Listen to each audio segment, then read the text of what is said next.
안녕하세요 여러분, 세상돌아보기입니다. 예, 오늘은 24년 11월 9일이고 토요일입니다. 자, 트럼프 당선 이후에 그렇지 않아도 빨랐던 세계 변화의 흐름이 속도가 더 올라가는 것 같습니다. 예, 치닫고 있는 것이죠. 예. 자, 그래서 트럼프의 당선은 뭐라고 할까? 큰 사안을 발생시키기 위한 촉매 같은 것이다. 촉매, 효소 이런 거죠. 변화를 빨리 일어나야 될 일을 빨리 앞당기게 해주는 것이죠. 급속하게 진행이 되게. 자, 그것에 이제, 여러분들 이걸 이제 이 채널 오래 보시는 분들은 느끼실 겁니다. 이 핵심이 한반도의 남북 간의 소통. 그 이전에 여러 세력들이 준비해온 우리 한국, 남한을 포함해서 북미 종전선언이라는 것이 그 의미가 세계사적 의미를 이제 가지게 되는구나. 그냥 저 먼 하늘 속에 있는 뜬구름 같은 그런 이야기가 아니고 실제적으로 푸틴이 간절히 원하고 언제 당선된 트럼프가 간절히 원하는 거다. 자, 연합뉴스 TV는 윤석열의 입이라고 볼 수도 있을 것 같아요. 엊그젠가 보니까 이런 기사가 잠깐 있더라고요. 조회수가 많지는 않은데 북미 종전선이라는 단어는 금기어이기 때문에 쓰지 않습니다. 대북관계 개선이라는 말을 썼고 언론도 안다는 것이죠. 당연히 알아야 되겠죠. 트럼프가 김정은을 3번이나 만났고, 근데 그 만난 이유에 대해서는 이야기를 해주지 않죠. 북미 종전선을 위해서 그런 것이고, 거래를 하겠다는 것이고. 그렇지만 그 사이에 북한의 몸값이 높아져서 힘들 거다라고 애써 부정하는 모습을 보이는데, 그것을 그렇게 꺼내는 것은 트럼프가 당선돼서 북미 종전선이라는 부분을 움직인다면 우리가 상당히 불편하다는 것을 공개적으로 거론한 거라고 봅니다. 부정적으로 표현했거든요. 안 될 거다. 한 발 더 나가면 내가 안 되게 하겠다. 자, 그게 연장선상에 있는 듯한 분위기가 또 감지가 됐어요. 그죠? 근데 사실은, 이제 오늘 그 이야기를 좀 하려는 거고, 사실은 트럼프가 재임하던 4년 전, 그때보다 지금의 북미 종전선언의 몸값은 훨씬 올라갔어요. 당연히 지난 몇 년간 바이든이 버벅거리기 때문에 북한의 몸값은 올라갔을 겁니다. 근데 그 사이에 푸틴과의 우크라이나 전쟁이 있었고 중국은 훨씬 더 강해졌어요. 브릭스는 훨씬 더 넓어졌고 많은 나라들이 줄을 서 있죠. 들어가겠다고. 미국이 훨씬 더 위기에 몰렸다는 이야기입니다. 지금. 그렇죠. 자, 그래서 푸틴이 제가 북러 상호방위 조약은 한반도 북쪽에서 중국의 영향력을 제거하는 용도가 있었다. 제가 밥상을 차려준 거다. 미국한테. 그 밥상을 받아 먹을 사람이 반드시 트럼프여야 됐는데 트럼프가 당선됐죠. 예, 그래서 연합뉴스 좀 전에 소개해드린 그 내용으로 그대로 말을 하자면은 북한에 치러야 될 협상의 대가는 좀 올라갔을지 모르겠지만 전체적으로 미국이 받아가는 이익은 엄청나게 더 많다. 요만큼 더 투자하고 이만큼 더 큰 대가를 받아간다. 지금 언론에서 이야기하고 있는 거잖아요. 미국 우선주의가 걱정된다면서요. 자, 사업가 출신인 트럼프가 100원 더 얹어주고 수익은 10,000원 이상 더 나는데 안 하겠습니까? 예, 스스로 좌충우돌하고 있어요. 내부에서. 그만큼 혼란스럽다는 겁니다. 자, 거기에 향하는 신호. 그래서 제목을 제가 그래 뽑았죠. 구석으로 몰린 것도 아니고 윤석열이 지금 극단으로 몰려 있는 것입니다. 거기에서 예전에서 제가 몇 번 말씀을 드렸지만 윤석열이 미국이 옛날 제안했던 미국의 압박 속에 굴복해서 뱉어냈던 북한을 도와주겠다는 담대한 구상이 아니라 그 반대쪽의 흐름을 탄다면 지금 그렇게 될 가능성이 상당히 농후해 보이죠. 예. 그가 선택할 수 있는 선택지는 예전에도 몇 번 말씀드렸습니다만 미국의 뜻 그리고 세상의 뜻에 거부하는 핵무장밖에는 없다. 자, 과거에는 과연 이치를 따져보면은 그거 핵무장을 추진하겠다는 생각으로 귀결이 되는데 그러면 전 세계를 등을 돌리는 거거든요. 지금 특히 가자 전쟁이나 우크라이나 전쟁이 끝나고 평화의 메시지를 전하고 싶어하는 것이고 트럼프가 그 선두주자로 서겠다는 것이고 미국의 주도권을 지켜내면서 중국을 견제하면서 러시아가 그것을 응원하겠다는 그런 분위기란 말이에요. 여기서 핵무장을 선택한다는 것은 전 세계에서 외톨이가 되겠다는 거예요. 국내 지지율도 15%, 16%, 미국 조사는 15%, 국내 조사는 17%잖아요. 더 내려갈 가능성도 있어요. 예. 그러면 이것이 의미하는 바가 무엇이냐? 이제 그런 생각을 해보게 되죠. 예, 좀 해보겠습니다. 네. 자, 어제 말씀드렸죠. 트럼프와 푸틴의 십자포와 이제 이걸 깊게 설명드리면 시간이 너무 많이 걸리는데 이제는 독자분들이 보면은 많이들 이해하시는 분들이 많으신 것 같아요. 이제 흐름에 대해서. 여러분 쭉 보시면 느끼시겠지만 제 영상들은 계속 쌓여옵니다. 쌓여오고 거꾸로 돌이켜 봤을 때 저게 크게 잘못됐구나. 우왕좌왕하는 부분은 사실은 별로 없어요. 예. 자, 그래서 낯서신 분들은 뭐 참고가 될 만한 과거 영상들 걸어놓도록 하겠습니다. 십자포에 정확하게 걸려 있어요. 그래서 극단적인 상황에 처해 있는 거죠. 예. 여기다가 또 일본의 지금 기시다가는 물러났고 그 다음을 이은 이시바도 지금 뭐 나고 위기에 있죠. 그러니까 지금 윤석열 끈이 다 떨어졌어요. 자, 오늘 주제에서 다루는 것처럼 우리가 핵무장을 선택을 한다면 거기서는 중국도 우리 윤석열 편을 들어주기 어려워요. 세상의 이론에 반하기 때문에. 예. 혼자서 전 세계가 평화의 무드로 이제 넘어가야 전쟁에 지쳤다. 경제도 너무 힘들다. 경제의 탈출구. 그리고 평화의 메시지. 또 평화가 존속될 수 있는 세계의 시스템. 이런 걸로 가는 마당에 건물도 이런 건물이 없는 거죠. 그걸 자처한다는 생각이 들 정도예요. 그렇기 때문에 어제 이 제목은 절대 과하지 않다. 트럼프와 푸틴의 십자포에 그러면 세상에 이 두 사람을 등지게 되는 거잖아요. 굳이 줄을 세우자면 중국도 이 뒤에 줄을 서야 돼요. 트럼프와 푸틴 뒤에. 여기 정조준 됐다. 틀리지 않는다고 봅니다. 자, 연합뉴스가 오늘 토요일에 슬쩍 이런 뉴스를 흘렸어요. 이것은 보도 안 할 수도 있는 내용이라고 봅니다. 저는. 예, 이것은 윤석열 행정부 정부의 의견이 반영된 거라고 봐요. 이걸 선택했다는 게. 예, 그리고 빅트차 뒤에도 좀 이따 말씀드리겠습니다. 한국계 미국 정치학자로 지금 파악이 되고요. 미국 유수의 싱크탱크인 CSIS인가? 예, 거기에 아시아 부분의 전문가로 되어 있습니다. 자, 그까지 이 말을 했다는 것은 그의 행적을 좀 이따 보여드릴 텐데 트럼프 행정부에 대해서 지금 반대하는 의견을 가진 것 같거든요. 즉 종전선언을 하지 마라. 그걸 하게 되면은 남한이 핵무장을 할 수 있다. 예, 핵무장을 하기 위해서 남한이 핵무장을 하기 위해서는 거쳐가야 될 게 많아요. 우리나라가 이스라엘 같은 나라가 아니에요. 미국이나 국제사회에서 우리를 지지해 줄 수 있는 세력이 없어요. 우리는 우리 힘으로 이만큼 커온 거예요. 그리고 G7을 능가하는 지금 파워를 갖고 있는 나라거든요. 경제적으로, 군사적으로, 그리고 문화적으로. 앞으로 전망에서는 더더욱 더 북한과 남북한이 소통이 되게 되면은 엄청난 포텐셜을 가진 나라예요. 그런 나라가 없어요, 지금 이 세상에. 그래서 여기를 바텀 다 바라보고 있는 거예요. 러시아도 바라보고, 우리도 바라보고 있고. 우리가 거기서 큰 역할을 만들어 왔죠, 스스로.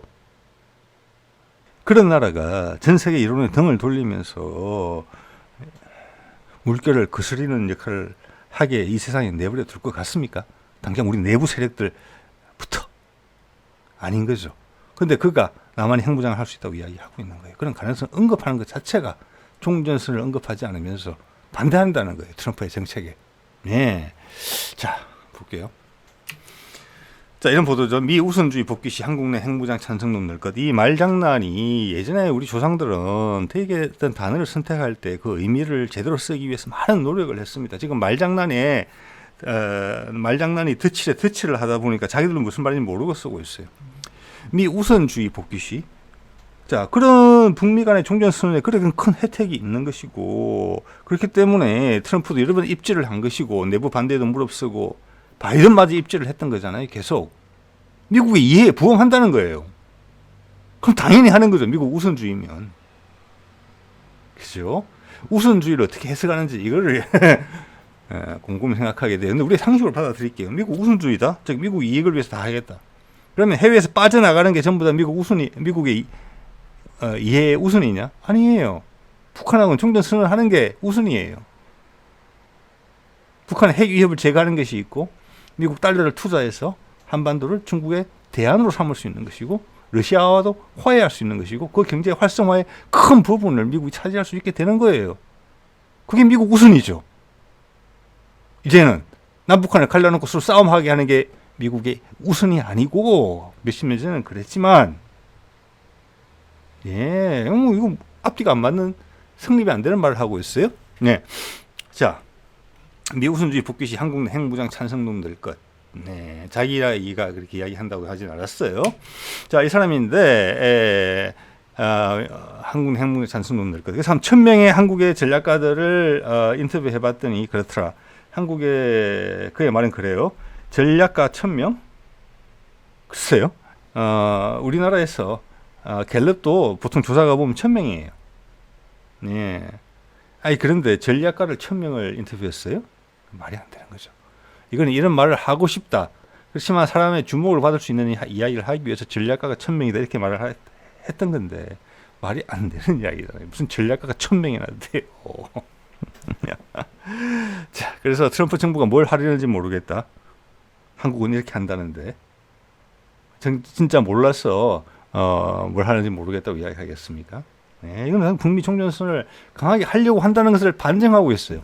이 CIS의 한국 전문가가 이름으로 봐서는 한국 개로 보이죠? 자, 그에 대한 정보를 쭉 CIS에서 찾아보니까 이게 쭉 나와요. 뭐 지금 조지타운드 교수기도 하고 정치학과 교수예요. 여기 보면은 바이든 행정부 때 미국 국방장관의 자문 그룹에 들어가 있었다. 바이든 지명을 했고, 또 2004, 2007년에도 국가안보실, 안보위원회에 일본, 한국, 호주, 뭐 뉴질랜드, 그다음에 태평양 지역적 인도 태평양 전략에 만들어지는 그 시기에 거기도 역할을 했었다. 또한 우리가 북핵 문제를 다루기 위해서 육자 회담이 한참 진행됐을 당시에는 미국 대표단의 부대표였다. 이런 내용들이 있기 때문에 이 사람들이 트럼프가 다시 하려는 이것을 과거에 했던 행적도 있음에도 불구하고 모르겠다고 말하는 것은 어폐가 있는 것이죠. 안다는 거죠. 하지 말라는 뜻이에요. 한국이 핵무장할 수도 있다. 이야기를 하는 거예요. 근데 말씀드렸죠. 우리나라 같은 지위를 가진 국가가 지금 핵무장을 하겠다. 세계 여론과 여론의 등을 돌리고 또 핵 확산 방지 조약도 탈퇴를 해야 돼요. 그리고 아까 말씀드린 것처럼 트럼프도 반대하고 푸틴도 반대하고 이젠 전 세계 언론이 공격할 거예요. 그러면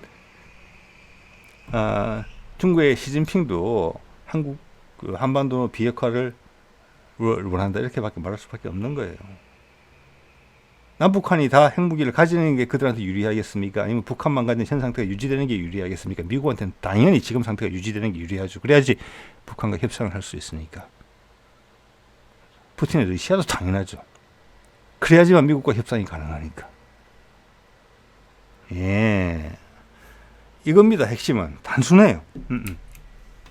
자, 트럼프가 되고 나서 지금 푸틴이 첫 칭찬하는 게 나왔어요. 당선을 축하한다는 이야기를 했고요. 지금 아마 소치에서 발다이 포럼이라는 걸 하고 있고 거기 지금 참석 중인 것 같은데 트럼프에 대해서 당선 축하한다는 이야기를 했고 이런 이야기를 했어요.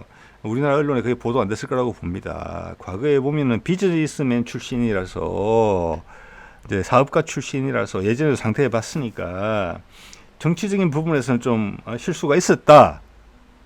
그래서 조금 그에 대해서 살짝 확신은 없었는데 이번 미국 대선 과정에서 그 버틀러 카운티 펜실베니아에서 총 맞았을 때 그때 이야기를 푸틴이 합니다. 이 내용이 이래요. 사람이 위기 상황에 딱 닥치면 진면목이 드러나는데 제가 한국식 의역을 좀 한 것입니다. 트럼프는 용감한 남자의 모습을 보였다고 생각한다. 달리 보게 됐다. 이렇게 이야기한 것입니다. 상당히 큰 칭찬을 했다고 봐요. 이 정도로 말을 할 수 있었으면은. 자, 이것은 트럼프와 푸틴이 터놓고 이야기할 수 있는 분위기가 지금 됐다. 그리고 트럼프 지금 진용에 어떤 이제 여자 비서실장 최초로 선정했죠. 그런 것처럼 지금 각 장관들 물망이 이제 모르는 사람들이 등장하고 있는데 거기에 인도계가 상당히 많아요. 여럿 다 될지는 모르겠습니다만 일단 여럿 되고 있어요. 자, 그것만 보더라도 이미 지금 바이든과 인도는 사이가 안 좋거든요. 모디하고는. 왜냐하면은 모디가 러시아 편을 들어주기 때문에. 모디는 왜 러시아 편을 드느냐? 명분에서도 그렇지만 그들의 이해관계에 러시아가 더 유효하기 때문에 그러는 거예요. 자, 여기서 지금 새 정부에 인도계 인사들이 많이 등장한다는 것은 또 러시아와 화해를 하게 된다면은 인도가 바로 중국과 죄송합니다. 미국과 관계 개선을 바로 이루어내게 될 것입니다. 그러면서 중국의 포위망은 더 커지는 거 이제 큰 그림 다 나왔어요. 트럼프의 행보를 보면은 엄청나게 신중하게 하고 있고 내년 좀 이따 말씀드리겠습니다만 5월 6월 전에 큰 것을 초반에 힘이 있을 때 5월 6월까지 모든 것을 정리할 것이라고 봅니다. 예, 여러분 한번 생각해 보시길 바랍니다. 제 생각이 그렇다는 이야기입니다. 예. 자, 이런 이야기를 했고 다른 빠른 변화들을 보면은 이런 이야기 이미 나오고 있죠. 연합 뉴스에서도 트럼프의 종전 공식은 우크라이나의 영토를 양보하고 나토 가입 유보한다. 자, 이거는 이미 푸틴이 되게 유연한 자세를 취할 거예요. 왜냐하면 한반도라는 큰 부분이 있기 때문에 우크라이나에서 과한 욕심을 안 내요. 늘 말씀드립니다만은 우크라이나를 점령하려고 했으면 이미 여러 번 점령했을 거예요. 그렇지만 과거의 경계선에서 크게 벗어나지 않고 있거든요. 자, 결과적으로 우크라이나 동부에 있는 4개 공화국은 독립하게 될 거예요. 그게 영토를 잃는다는 이야기예요. 어차피 지금 병합됐잖아요. 거기는 우크라이나 돌아갈 수가 없어요. 러시아어를 쓰고 러시아 문화에 편입돼 있던 지역이에요. 소련이 급격하게 무너지면서 분리됐을 따름이에요. 자, 거기서 나토 가입만 하지 않는다. 그럼 끝이에요. 그럼 뭐 어차피 여기서 화해를 하게 되면 나토는 아무 의미가 없어요. 그럼 우크라이나는 상당히 버림받는 나라가 될 거죠. 자, 이런 구체적인 이야기가 나오면서 트럼프가 또한 이거 이상으로 중요하게 이야기했던 그리고 우크라이나 전장과 지금 전 세계 어디에서도 아마 제가 유일하게 이야기하는지 모르겠다는 생각도 감히 해봅니다. 우크라이나 전의 종전과 한반도에서의 북미 종전선은 서로 연동되어 있다. 가운데 러시아를 통해서. 그리고 지금 이제 미국이 훨씬 더 힘을 집중할 것으로 보이는 우크라이나 힘을 빼면서 힘이 이제 빠져나오면서 중국에 대한 압박 전략이에요. 규칙에 따른 압박이 진짜로. 뭐 대만을 부축해서 제2의 우크라이나를 만드는 이런 전략이 아니고 그거는 기시다, 이시바, 윤석열이 꿈꿨죠. 한미일 동맹으로. 거기는 이미 미국이 철수한 상태예요. 그걸 계속 물고 늘어지고 있어요. 그리고 나토에 남은 세력들 미국이 빠져나가면 아무것도 아닌 세력이 아무것도 아닌 존재들이 되는 세력들 어디입니까? 영국이 대표적인 케이스고 그다음 나토의 순애들 그들은 아직도 전쟁에 대한 매력을 계속 느끼고 있죠. 한반도에까지 계속 번지기를 바라고 있죠. 지금 큰 흐름은 꺾였다고 봐야 돼요. 네. 왜? 트럼프가 당선이 됐으니까. 자, 그 중에서 가장 크게 영향을 받는 것은 영국일 거고, 어제도 보니까 독일 같은 경우도 지금 연정을 통해서 정권을 잡고 있는데, 거기 재무장관을 예산안에 대한 의견 충돌로 인해서 해임을 했죠. 거기가 연정하는 상대방의 당 출신이에요. 그래서 지금 연정이 깨진 상태예요. 그래서 선거를 다시 해야 된다는 요구가 올라오고 있고 아마 조만간 하게 될 거예요. 자, 지금 독일이 흔들린다는 겁니다. 뭐 프랑스는 이미 흔들렸고 마크롱의 지지율은 이미 바닥이죠. 그거 다 모여 있어요 밑에. 예. 자, 영국과 일본은 기본적으로 큰 위기의식을 갖고 있습니다. 호주도 마찬가지일 거예요. 이때까지는 해양 세력이 전 세계를 주도했어요. 그리고 나토라는 그룹을 통해서 그리고 여러 군데 의도적으로 만들어진 적들을 통해서 유라시아 대륙이 하나로서 뭉쳐지고 더 큰 힘을 발생시키지 못하게 미국이 역할을 해왔는데 거기가 이제 딥스테이트이고 뭐 군산복합체잖아요. 거기서 밀려 나온 거란 말이에요. 그러면서 푸틴이 손을 뻗친 거예요. 미국한테 우리는 다극화를 원한다. 유라시아 대륙의 제왕인으로 등극할 중국이 전 세계를 미국을 대체하는 세력으로서 더 이상한 패권으로서 전 세계를 주무르는 세상을 원치 않는다. 우리는 거기는 이미 질렸다 우리가. 그래서 손을 뻗어준 것이고 그 손을 뻗는 과정에서 김대중 정부 때부터 시작을 했고 특히 그런 기반을 닦아왔고 여러 가지를 문재인 때 여러 번 대화를 나눴을 거예요 아마. 그래서 한반도가 최적지다. 미국하고 화해할 수 있는. 그러기 위해서는 한반도가 스스로 커야 된다. 여러 가지 포텐셜이 다 있어야 된다. 경제적으로, 군사적으로, 미래지향적으로, 그리고 문화적으로, 지정학적으로. 그걸 다 준비를 해왔던 거죠 우리가. 단지 푸틴과 트럼프가 원한다고 한반도에서 모든 일이 벌어진다? 아니에요. 지인 인사 대천명이거든요. 사람이 자기 할 일을 하고 하늘의 뜻을 기다릴 따름이에요. 여기서 푸틴과 트럼프가 한반도를 가지고 대타협의 국면으로 전환할 수 있고 중국을 견제할 수 있게 된 것은 한반도가 그런 매력적인 모습으로서 존재할 수 있게 우리 내부에서 그 흐름을 읽고 또는 조율하면서 강력하게 준비해 왔기 때문에 그런 거예요.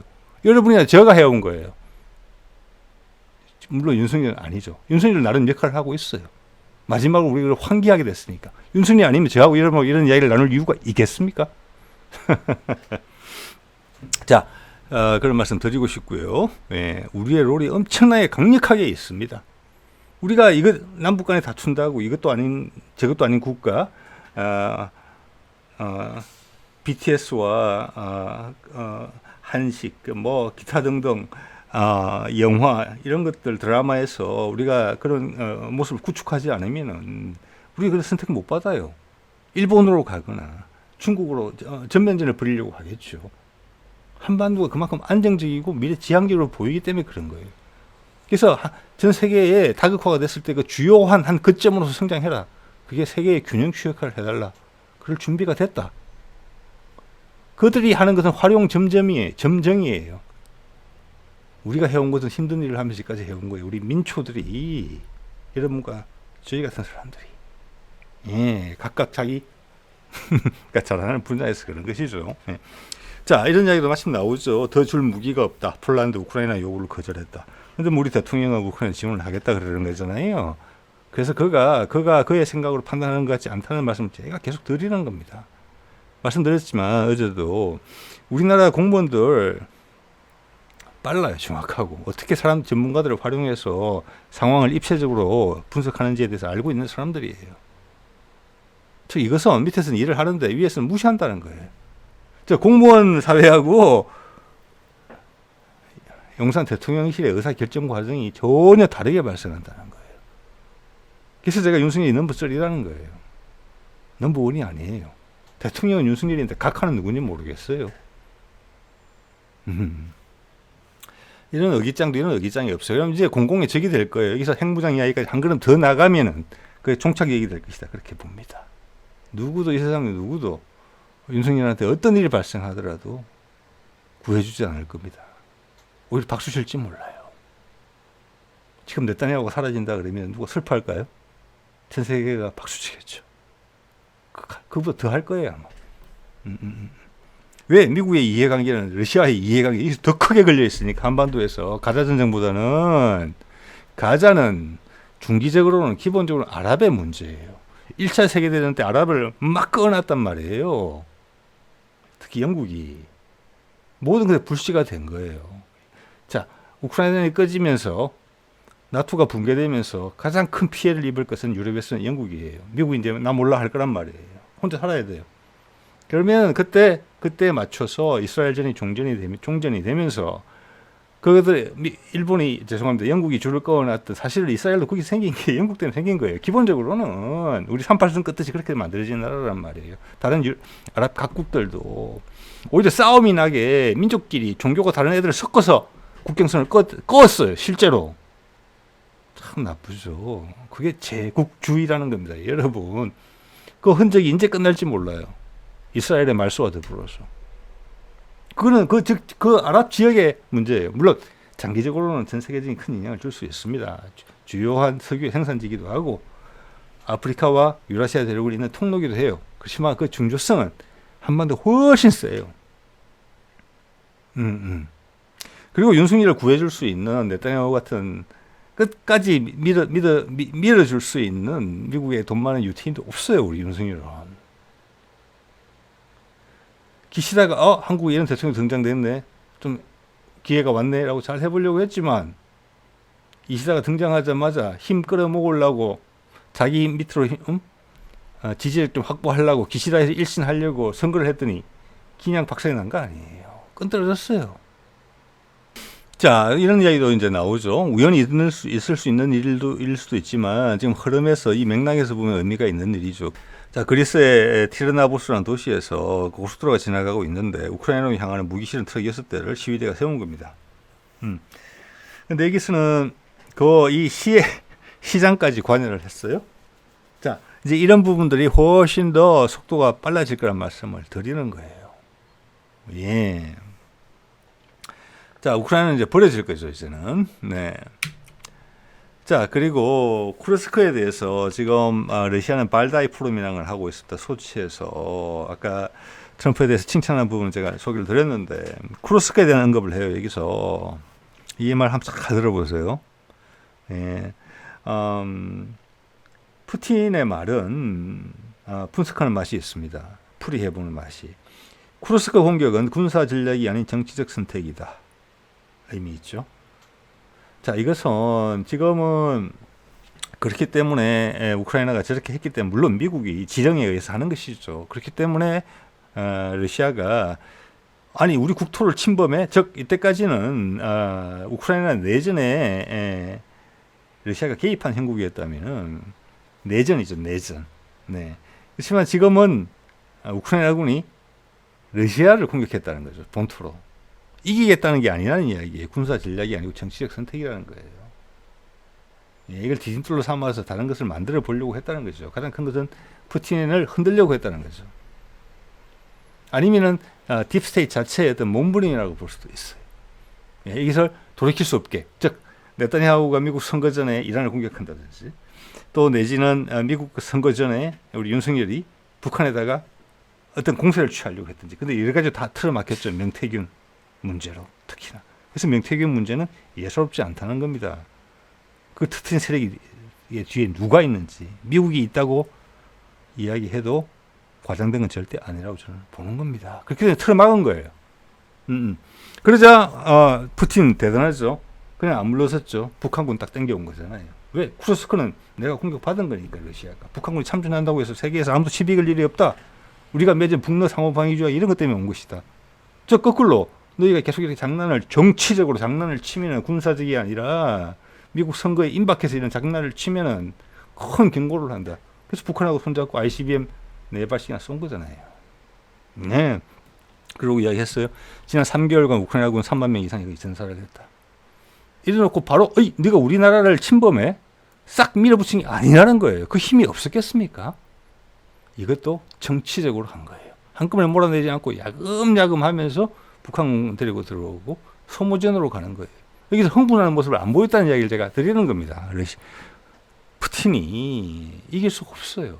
자, 그렇게 버텼더니 흥분하기를 바랬던 딥스테이트는 KO 됐고 트럼프가 당선됐잖아요. 예. 자, 엄청난 전략가, 지략가라는 걸 여러분 이해를 하셔야 돼요. 푸틴이.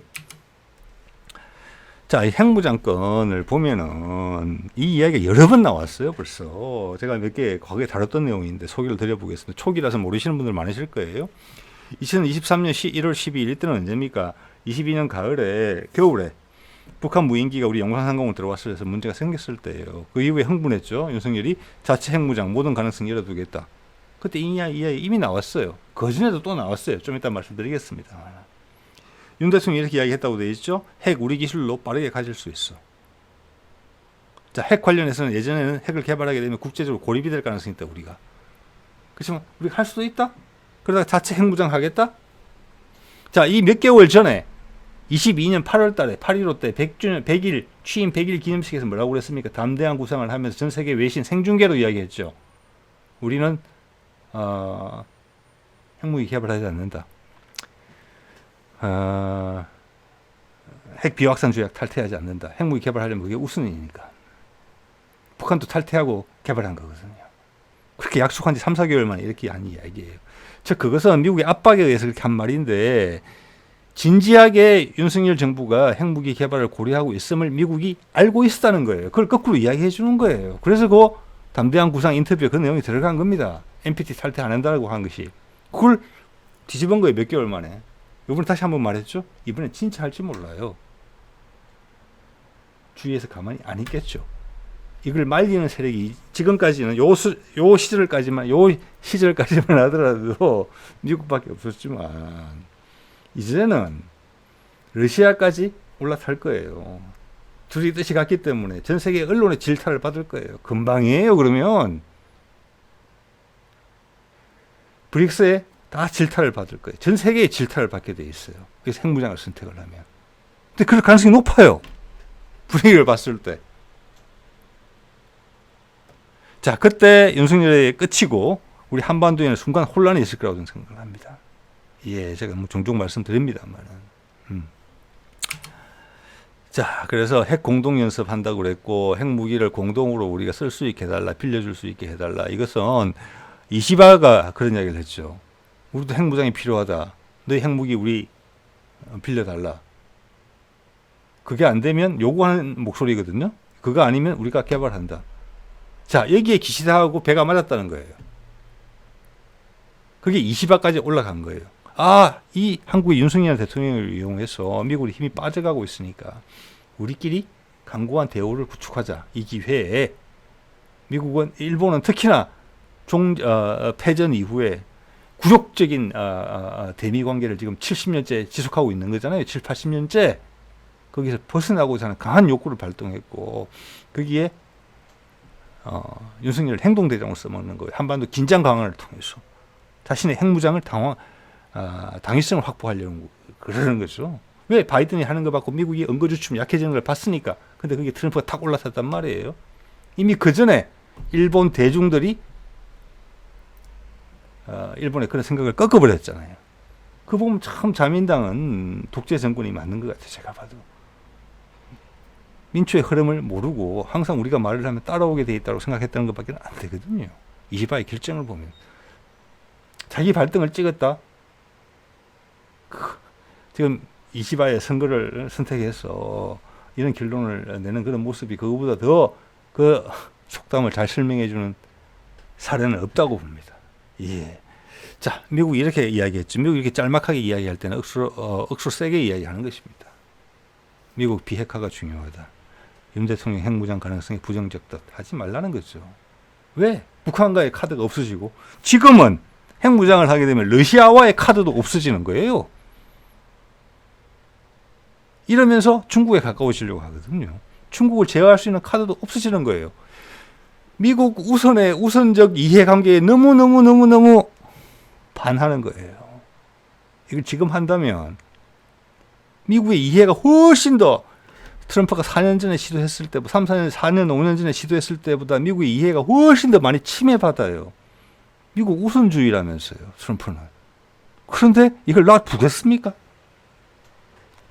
네. 자, 그때 우리가 핵무장 하겠다 그럴 때 홍준표가 갑자기 올라타더니 이런 말을 한 적이 있었죠.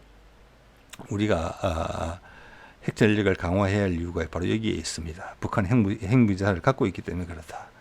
즉시 전력화할 수 있도록 핵 잠재력부터 가져야 북의 핵 공갈로부터 해방이 됩니다. 인기 영합적인 그런 이야기를 했고요. 그 다음 트럼프 리스크가 다가오고 있는데 트럼프 리스크라고 돼 있죠. 자, 오늘 저는 제 이야기를 드리고 있습니다만은 여러분 스스로는 다른 생각 가질 수 있어요. 핵무장이 필요하다. 안 된다. 당연히 저는 안 된다고 보는 거죠. 지금 상황에서.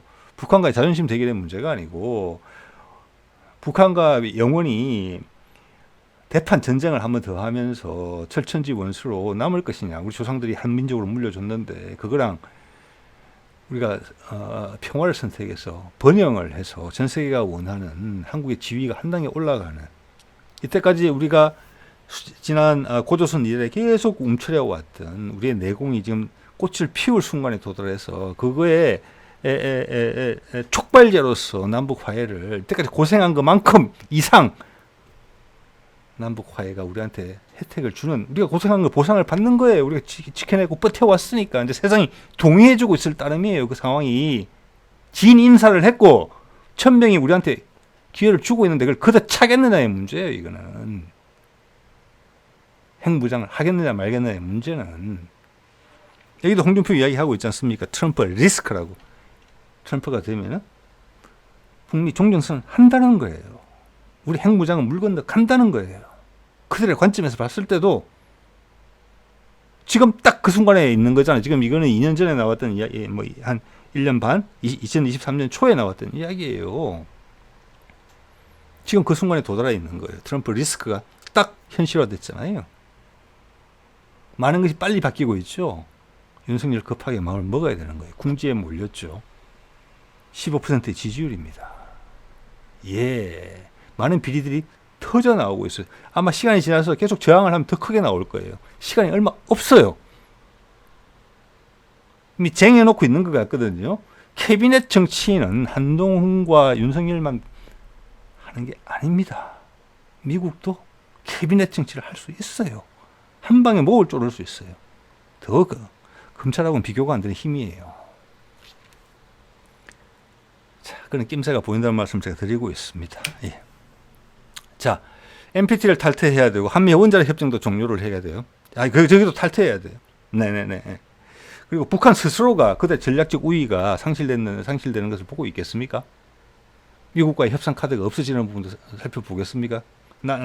그냥 두 눈 뜨고 보고 있겠습니까? 지지율은 바닥이고 전 세계 나라들이 쟤는 차라리 없는 게 낫겠다 이런 생각을 가진단 말이에요. 네타냐후처럼 북한이 어떤 행동을 할 수 있어요.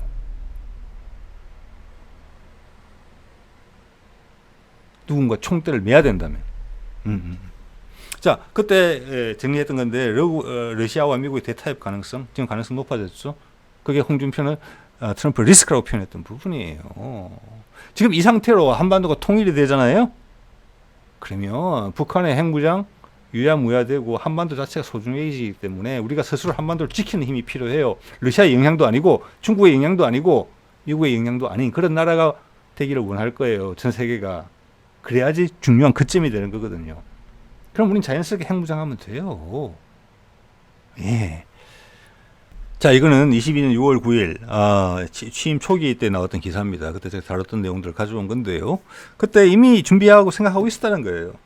트럼프가 죄송합니다. 윤석열이 거구 유튜브를 많이 본다는 게 사실입니다. 이거 보면은 머리에 북핵을 이고 살 수는 없다. 윤 정부 임기 내 무력화 대책 강구. 저거의 핵심은 우리가 핵무장이에요. 핵무장에 대응하는 가장 강력한 수단이에요. 전 세계가 그렇게 하고 있잖아요.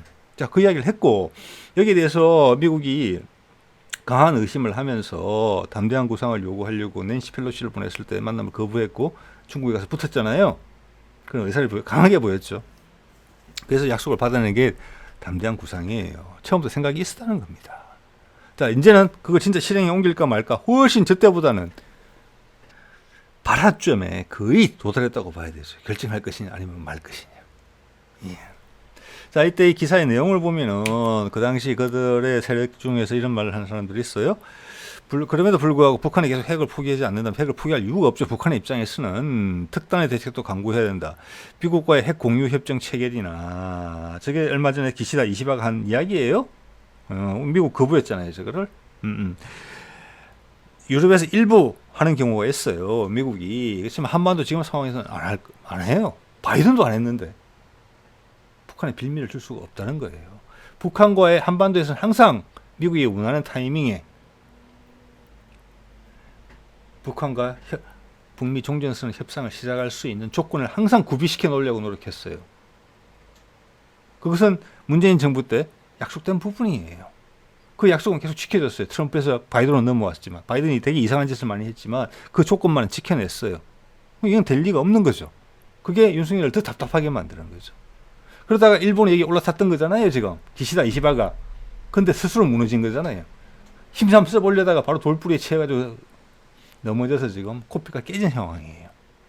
자, 한미 원자력 협정 개정을 통해서 미국이 개정시켜 주겠습니까? 예, 아니에요. 이건 전혀 앞뒤가 안 맞는 이야기잖아요. 얘기했죠. 그러면 NPT부터 네가 알아서 어떻게 해라. NPT 가면 이렇게 묻겠죠. 미국하고 이야기해봐라. 될 수 없는 이야기를 하고 있어요. 독자적인 핵 개발 능력 확보 가능성. 그게 지금이죠. 불붙기 일보 직전이죠. 이렇게 되면 윤석열은 끝나는 거예요. 그런데 그는 이런 유혹을 엄청나게 강하게 느낄 거예요. 자, 지난번에 캔벨이 와서 압박하고 갔잖아요. 지금 트럼프 됐잖아요. 시간이 얼마 안 남았어요, 이제. 트럼프는 아마 우리 남한 정부한테 통보 안 하고 바로 북한하고 이야기 이미 시작했을 거예요. 아까 우크라이나와는 무슨 이런 조건 저런 조건 이야기 이미 나오죠. 해외 언론을 하고 있잖아요. 우리 언론에도 보도가 되고 있잖아요. 북한하고는 어떤 이야기가 오고 있겠습니까? 어디서 이야기하고 있을 거예요. 그런 과정이 공개되지 않아요. 북한과의 이야기는. 어느 순간에 만난다. 딱 터트릴 따름이에요. 트럼프 혼자서도 반대를 무릅쓰고 미국 내부에서 그만큼 했지만 지금 미국은 트럼프가 팀을 갖춰서 하고 있어요. 집권 초기에 밀어붙일 거예요. 아마 당선되기 취임하기 전부터. 근데 지금은 러시아의 뒷배까지 있어요. 이끌어주는 형님 같은 일본은 엎어졌어요, 스스로. 지지율은 계속 하락했어요. 자, 이거 한번 보십시오. 그때 제가 정치논평 18편에서 썼던 제목인데 그 여전히 유효한 건데 미국 입장에서 보세요. 미국 우선주의라면서요. 이건 바이든이든 뭐 트럼프든 상관없어요. 미국은 항상 미국 우선주의예요. 왜? 미국이 패권이니까. 그럼 우선주의의 반대말은 박애주의입니까? 세상의 경찰이다? 그 말을 믿으시는 분이 없으실 거잖아요. 패권 작품이라는 말 쓰잖아요, 언론에서도. 즉 중국이 도전을 했고 미국이 지키려고 그런다. 패권이잖아요. 그러니까 미국이 패권국이잖아요. 패권국이지 박애주의 국가가 아니잖아요. 패권국의 특징이 미국 우선주의예요. 항상. 근데 왜 트럼프가 미국 우선주의가 강조되는 것입니까? 아니죠. 우리도 우리 우선주의예요. 지금 현재 국제 세상은 그래요. 자, 그러면 미국의 우선주의, 미국의 이해 입장에서 봤을 때 한반도가 비핵화, 남북이 두 개 다 비핵화가 되는 게 맞겠습니까? 남북한이 동시에 핵 보유를 하는 게 맞겠습니까? 그게 이 두 가지 상황 중에 어떤 것이 미국의 이해에 부합되겠습니까? 오늘 쭉 말씀드렸잖아요. 국제 정세 속에서. 당연히 한반도가 비핵화되는 게 맞죠. 현재 상태, 북한은 핵 보유, 남한은 비핵화돼 있죠. 북한까지 비핵화시킨다는 게 맞는 것이, 이게 균형을 맞춘다고 남한의 지도자가 남한도 핵무장을 하겠다고 나갔으면 그걸 절대 허락할 수 없다는 여건이라는 것을 여러분이 피부로 느끼셨으면 좋겠어요. 예, 목숨을 걸고 해야 되는 일이에요. 그것은 바이든의 미국 우선주의도 마찬가지고 트럼프의 미국 우선주의도 마찬가지예요. 네. 어제 보여드렸던 건데 지금 트럼프가 큰 계획을 내놓은 것이 그레이트 아메리카 스테이트 페어를 하겠다는 거예요. 2026년 7월 4일 독립기념일이 되면 독립 250주년이 되는 것입니다. 그래서 이걸 1년짜리 행사로 하겠다는 거예요. 자, 이것은 미국이 그만큼 분위기가 처져 있다는 거예요. 지금 1년짜리 행사를 하겠다는 거예요. 2025년 미모리얼 데이부터 우리 반의 현충일 5월 26일이에요. 내년에. 저 때부터 하는데, 자, 즉 이 말은 취임을 하고 지금부터. 어차피 바이든은 지금 아무 힘을 못 쓰잖아요. 해리스도 출마했다 떨어졌으니까. 모든 준비를 갖추겠다는 거, 힘이 있을 때 진영을 구축해서 밀어붙인다는 거예요. 그래서 저때 5월 26일, 저 1년 기간 동안, 즉 2025년 봄부터 미국의 긍정적인 이야기들을 많이 터뜨리겠다는 거예요. 잔치만 끝냈다는 게 아니에요. 잔치에 실제를 얹어야 될 거잖아요. 미국 사람들이 축하할 만한, 아, 미국이 위대해졌구나. 그죠? 거기에 러시아전에서 발 빠져나왔, 우크라이나전에서 발 뺐다? 당연히 필요한 전제 조건이지만, 거기다가 러시아가 한반도권을 얹어준다는 거예요. 제가 쭉 말씀드려왔잖아요. 푸틴은 준비가 돼 있어요. 박수 쳐줄 준비가. 미국이 하는 거 성과 이상으로 2배, 3배 박수 쳐주고 자기는 밑에 그늘 속으로 숨을 충분한 준비가 돼 있는 사람이에요.